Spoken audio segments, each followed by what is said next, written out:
જય સ્વામિનારાયણ. સહજાનંદ વિદ્યાલયના video lecture શિક્ષણમાં આપ સર્વ વિદ્યાર્થી મિત્રોનું હાર્દિક સ્વાગત છે. ધોરણ 12 રસાયણ વિજ્ઞાન પ્રકરણ 7. આજના લેક્ચરમાં આપણે ઝેનોન ફ્લોરિન સંયોજનો વિશે ભણીશું. એટલે કે ઝેનોન અને ફ્લોરિનની પ્રક્રિયાથી બનતા સંયોજનો, એની બનાવટ, એના ગુણધર્મ અને એના બંધારણ વિશે ભણીશું. આમ તો નિષ્ક્રિય તત્વો મોટાભાગે પ્રક્રિયા કરે નહીં, પણ ઝેનોન છે એની આયનીકરણ એન્થાલ્પી લગભગ ઓક્સિજનની આયનીકરણ એન્થાલ્પી જેટલી છે. માટે ઝેનોન પણ કેટલાક સંયોજનો બનાવે છે. એટલે કે યોગ્ય પ્રાયોગિક પરિસ્થિતિમાં તત્વો એટલે કોણ? ઝેનોન અને ફ્લોરિન. બરોબર. એની સીધી પ્રક્રિયા દ્વારા ઝેનોન છે એ 3 દ્વિઅંગી ફ્લોરાઇડ સંયોજનો, xenon difluoride, xenon tetrafluoride, xenon hexafluoride, XeF2, XeF4, XeF6 બનાવે છે. બરોબર. ફરીથી જોઈ લો, યોગ્ય પ્રાયોગિક પરિસ્થિતિ હોવી જોઈએ તો ઝેનોન અને ફ્લોરિન સીધી પ્રક્રિયા કરે. સીધી પ્રક્રિયા દ્વારા 3 દ્વિઅંગી ફ્લોરાઇડ સંયોજનો બનાવે. એમાં જો ઝેનોન અને ફ્લોરિન વચ્ચેની પ્રક્રિયા 673 કેલ્વિન તાપમાને 1 બાર દબાણે કરવામાં આવે, કે જેમાં ઝેનોનનું પ્રમાણ વધારે રાખવામાં આવે તો ઝેનોન ડાયફ્લોરાઇડ મળે, જે ઘન સ્વરૂપે હોય. એ રીતે ઝેનોન અને ફ્લોરિનની પ્રક્રિયા કરતી વખતે એમનું 1:5 પ્રમાણમાં રાખવામાં આવે. એટલે કદથી પ્રમાણ 1 લીટર ઝેનોન હોય ત્યારે 5 લીટર ફ્લોરિન રાખી એવું મિશ્રણ રાખવામાં આવે. 1:5ના પ્રમાણમાં ઝેનોન ફ્લોરિનનું મિશ્રણ લઈ 873 કેલ્વિન તાપમાને અને 7 બાર દબાણે પ્રક્રિયા કરવામાં આવે તો ઝેનોન ટેટ્રાફ્લોરાઇડ મળે છે. અને ઝેનોન અને ફ્લોરિનનું પ્રમાણ 1:20 લઈ અને 573 કેલ્વિન તાપમાને 60 થી 70 બાર દબાણે જો પ્રક્રિયા કરવામાં આવે તો ઝેનોન હેક્સાફ્લોરાઇડ મળે છે. આમ તમે જો પ્રક્રિયા પરિસ્થિતિ બદલાય તો નિપજ બદલાય છે. એ માટે પ્રક્રિયકોનું પ્રમાણ બદલવું પડે અને પ્રક્રિયા પરિસ્થિતિ બદલવી પડે તો આપણને જુદી જુદી નિપજો પ્રાપ્ત થાય. આ ઉપરાંત ઝેનોન ટેટ્રાફ્લોરાઇડ છે એની ડાયઓક્સિજન ડાયફ્લોરાઇડ O2F2 સાથે 143 કેલ્વિન તાપમાને પ્રક્રિયા કરવામાં આવે તો ઝેનોન હેક્સાફ્લોરાઇડ મળે છે. એટલે કે એમ કહી શકાય ઝેનોન હેક્સાફ્લોરાઇડને પણ 143 કેલ્વિન તાપમાને ઝેનોન ટેટ્રાફ્લોરાઇડ XeF4 અને O2F2 ની પારસ્પરિક ક્રિયા દ્વારા બનાવી શકાય. એનું સમીકરણ પણ તમારે યાદ રાખવાનું. XeF4 plus O2F2 gives XeF6. આ બે ફ્લોરિન અહીંયા જતા રહે, ઓક્સિજન છૂટો પડે, પ્લસ O2. બરોબર. તો આ રીતે તમે યાદ રાખવાનો પ્રયત્ન કરજો. પહેલી આપણે જોઈએ ઝેનોન ડાયફ્લોરાઇડની બનાવટ. તો ઝેનોનનું વધુ પ્રમાણ રાખી એની ફ્લોરિન સાથે 673 કેલ્વિન તાપમાન અને 1 બાર દબાણે પ્રક્રિયા કરવામાં આવે તો ઝેનોન ડાયફ્લોરાઇડ ઘન સ્વરૂપે મળે છે.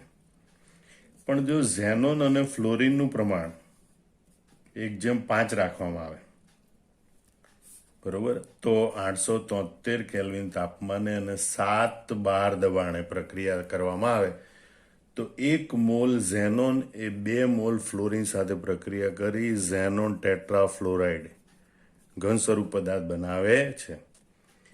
તેમજ ઝેનોન અને ફ્લોરિનનું પ્રમાણ 1:20 રાખવામાં આવે તો 573 કેલ્વિન તાપમાને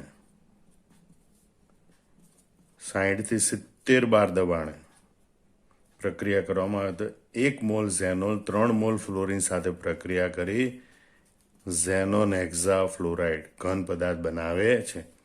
આ ઉપરાંત ઝેનોન હેક્સાફ્લોરાઇડ ઝેનોન ટેટ્રાફ્લોરાઇડમાંથી પણ બનાવી શકાય. ઝેનોન ટેટ્રાફ્લોરાઇડ અને O2F2 વચ્ચે 143 કેલ્વિન તાપમાને પ્રક્રિયા કરવાથી પણ ઝેનોન હેક્સાફ્લોરાઇડ બનાવી શકાય છે. ઓક્સિજન વાયુ એમાં મુક્ત થાય છે. તો આ રીતે પણ ઝેનોન હેક્સાફ્લોરાઇડ બનાવી શકાય છે. આ જ બાબત આપણે ઊભી રીતે યાદ રાખવાનો પ્રયત્ન કરીએ. બરોબર. કે ભાઈ ઝેનોન ઝેનોન ઝેનોન એ બધા વાયુ સ્વરૂપ, બરોબર, પ્લસ પ્લસ પ્લસ, 1 ફટ્ટું, 2 ફટ્ટું, 3 ફટ્ટું, gives અને gives.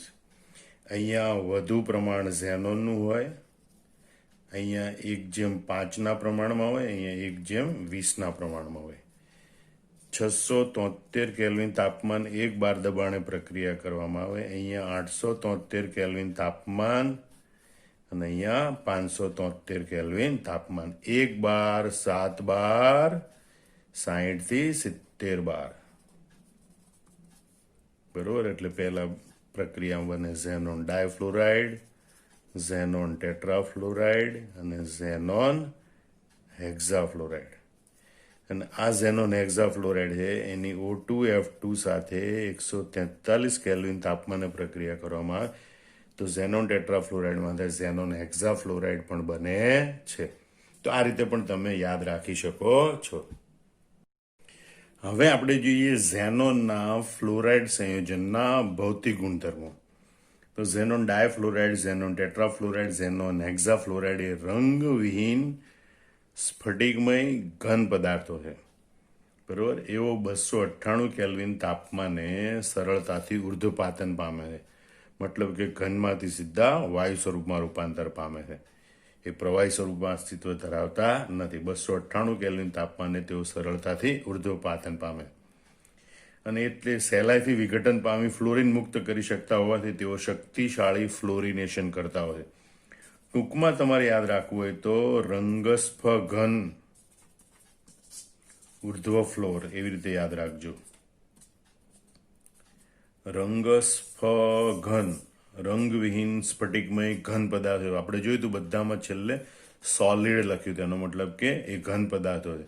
અને સ્ફટિકમય ઘન પદાર્થો એટલે રંગવિહીન સ્ફટિકમય ઘન પદાર્થો છે. 298 કેલ્વિન તાપમાને તે સરળતાથી ઉર્ધ્વપાતન પામે છે અને તેઓ પ્રબળ એટલે કે શક્તિશાળી ફ્લોરિનેશન કરતા હોય. એટલે કે કોઈ પણ પદાર્થમાં ફ્લોરિન ઉમેરવો હોય તો એના માટે આ ઉપયોગી સંયોજનો છે. આમ તમારા ભૌતિક ગુણધર્મો યાદ રાખી લેવાના. હવે આપણે જોઈએ ઝેનોનના ફ્લોરાઇડ સંયોજનોના રાસાયણિક ગુણધર્મો. તો કે ભાઈ ઝેનોનના ફ્લોરાઇડ સંયોજનો એ પાણીના ઓછા જથ્થા વડે પણ જળ વિભાજન પામી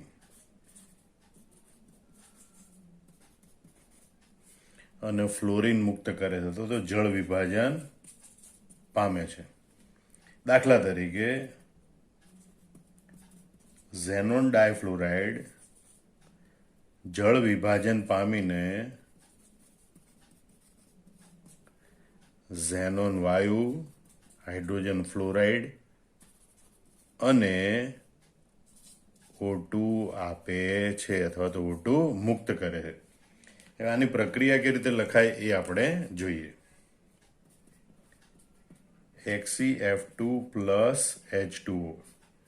જ્યારે પ્રક્રિયા થાય ત્યારે આ બાજુથી ઝેનોન વાયુ મુક્ત થાય, અહીંથી ઓક્સિજન મુક્ત થાય અને H અને F એકબીજા સાથે જોડાય.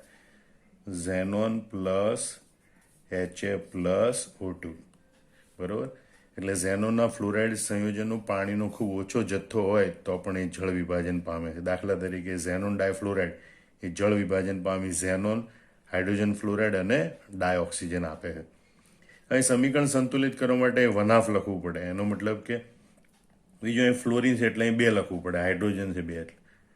બરોબર, પણ અહીં વનાફ લખીએ એટલે બધાને 2 વડે ગુણવું પડે. એટલે 2HCF2, 2H2O, 2Xe, 4HF plus O2.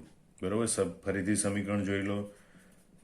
2 mall xenon ડાયફ્લોરાઇડ અને 2 મોલ પાણી વચ્ચે પ્રક્રિયા થાય, 2 મોલ ઝેનોન વાયુ મળે, 4 મોલ હાઇડ્રોજન ફ્લોરાઇડ બને અને 1 મોલ ડાયઓક્સિજન બને છે. તો આ રીતે જળ વિભાજન પ્રક્રિયા થાય. ઝેનોન ફ્લોરાઇડ સંયોજનો એ ફ્લોરાઇડ આયનગ્રાહી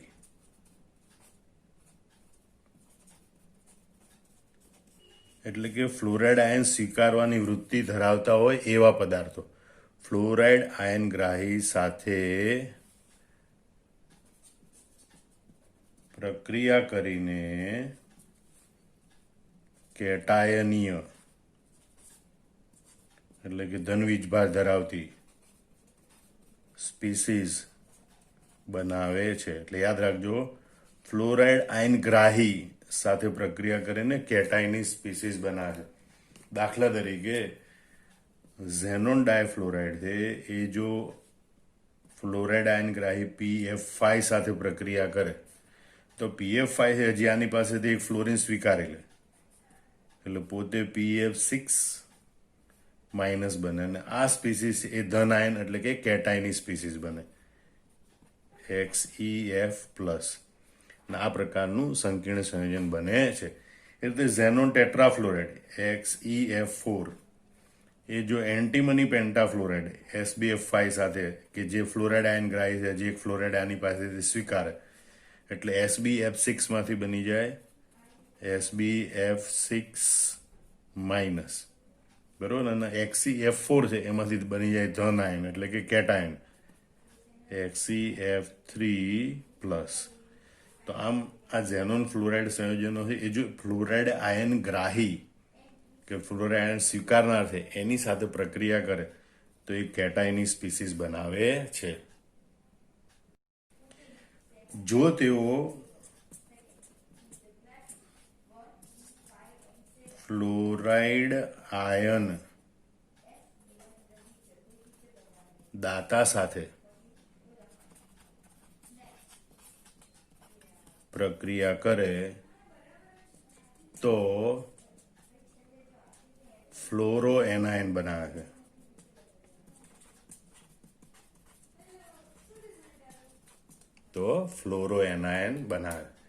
દાખલા તરીકે ઉદાહરણ જોઈએ આપણે ઝેનોન હેક્ઝાફ્લોરાઇડ XeF6 એ ધાતુ ફ્લોરાઇડ સાથે પ્રક્રિયા કરે. ધાતુ એ સામાન્ય રીતે ફ્લોરાઇડ આપવાની વૃત્તિ ધરાવે બરોબર. તો Xe અને F માઇનસ સ્વીકારે એટલે ઋણ આયન બને એનું XeF7 ફ્લોરો ઋણાયન બરોબર અને આ ધાતુ આયન. તો આ રીતે ફ્લોરો એનાયન બનાવે છે. એટલે જો ફ્લોરાઇડ આયન દાતા એટલે કે ફ્લોરાઇડ આયન આપનાર હોય એવા પદાર્થ સાથે પ્રક્રિયા કરે તો તેઓ ફ્લોરો એનાયન બનાવે છે. આમ ફરીથી રાસાયણિક ગુણધર્મો જોઈ લો.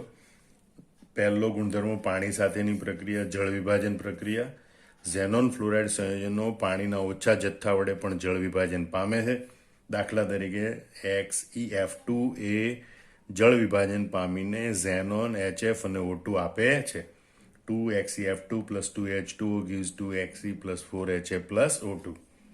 ઝેનોન ફ્લોરાઇડ સંયોજનો એ જો ફ્લોરાઇડ આયનગ્રાહી સાથે પ્રક્રિયા કરે તો કેટાયની એટલે કે ધન વીજભાર ધરાવતી સ્પીસીસ બનાવે.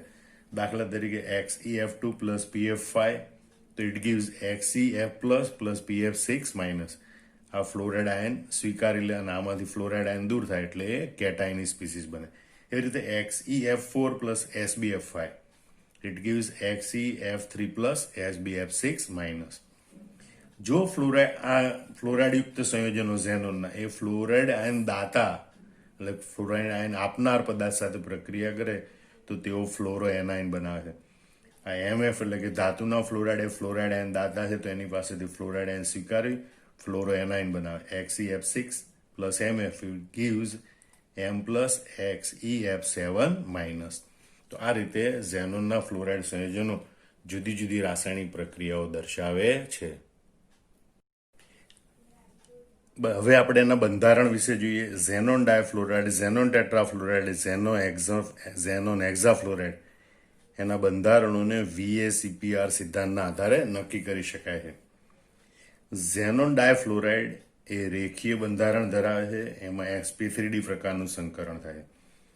એમાં મધ્યસ્થ પરમાણુ ઝેનોનની આસપાસ બે બંધકારક ઇલેક્ટ્રોનિકમાં હોય એના વડે બે XeF બનશે એ રેખીય આકારમાં ગોઠવાય અને 3 અબંધકારક ઇલેક્ટ્રોનિકમાં એક જ સમતલમાં ત્રિકોણીય આકારમાં ગોઠવાય બરોબર. એટલે રેખીય આકાર દર્શાવે. જ્યારે ઝેનોન ટેટ્રાફ્લોરાઇડ એ સમતલીય સમચોરસ બંધારણ ધરાવે. એમાં ઝેનોન મધ્યસ્થ પરમાણુની આસપાસ ટોટલ 6 ઇલેક્ટ્રોનિકમાં હોય જે પૈકી 4 ઇલેક્ટ્રોનિકમાં એક જ સમતલમાં ચોરસ આકારમાં ગોઠવાય અને અબંધકારક ઇલેક્ટ્રોનિકમાં એ સમતલની ઉપર અને નીચે લંબ રૂપે ગોઠવાય. આમ ઝેનોન ટેટ્રાફ્લોરાઇડ છે એનો ભૌમિતિક આકાર સમતલીય સમચોરસ હોય છે. એમાં ઝેનોન પરમાણુમાં sp3d2 પ્રકારનું સંકરણ થાય છે. જ્યારે ઝેનોન હેક્ઝાફ્લોરાઇડ બરોબર એ 7 ઇલેક્ટ્રોન યુગ્મ ધરાવે છે મધ્યસ્થ પરમાણુની આસપાસ, જે પૈકી 6 બંધકારક યુગ્મો અને 1 અબંધકારક ઇલેક્ટ્રોન યુગ્મ હોય છે.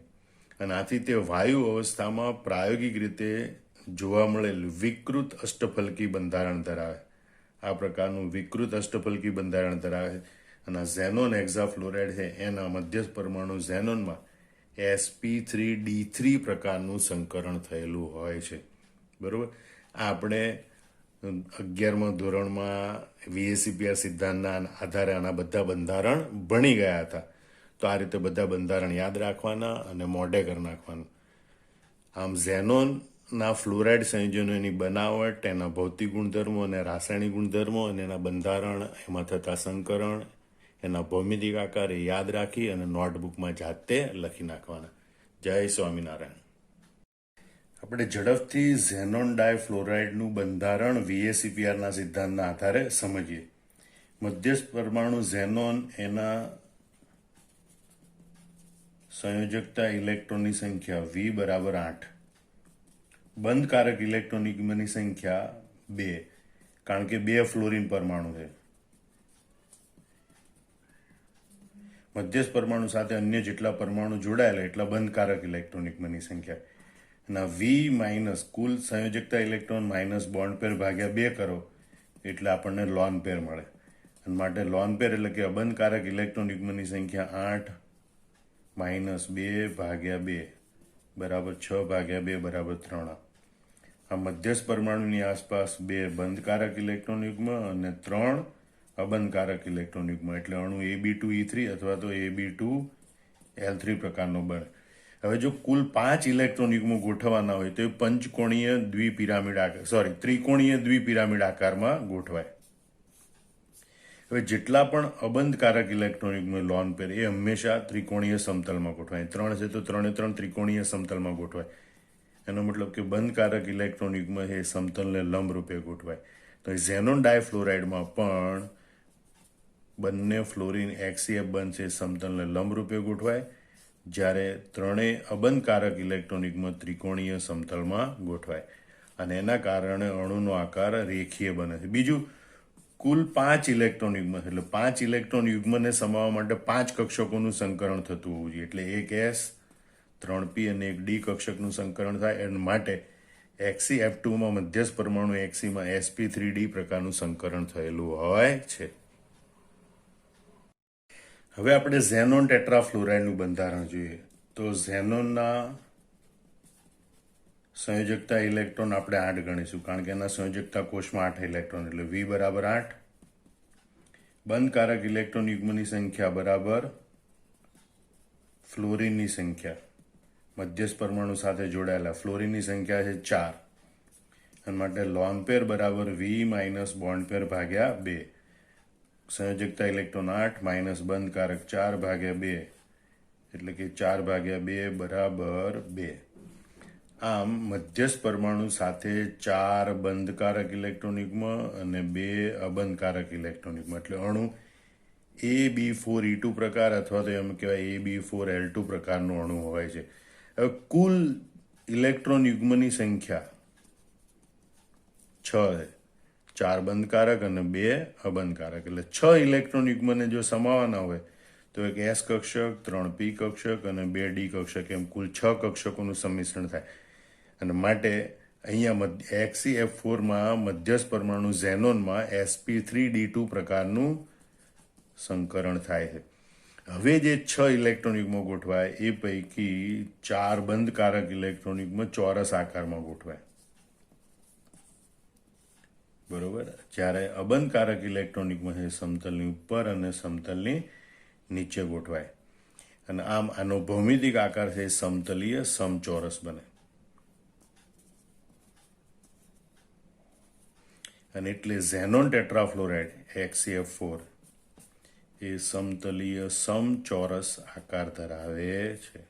બરોબર. એમાં ઇલેક્ટ્રોન યુગ્મ અબંધકારક હોય એ સમતલની ઉપર અને નીચે લંબ રૂપે ગોઠવાયેલા, એટલે એની ભૌમિતિક રચના સમતલીય સમચોરસ હોય અને એમાં સંકરણ sp3d2 પ્રકારનું થાય છે. ઝેનોન હેક્ઝાફ્લોરાઇડનું બંધારણ જોઈએ તો ઝેનોનના સંયોજકતા ઇલેક્ટ્રોન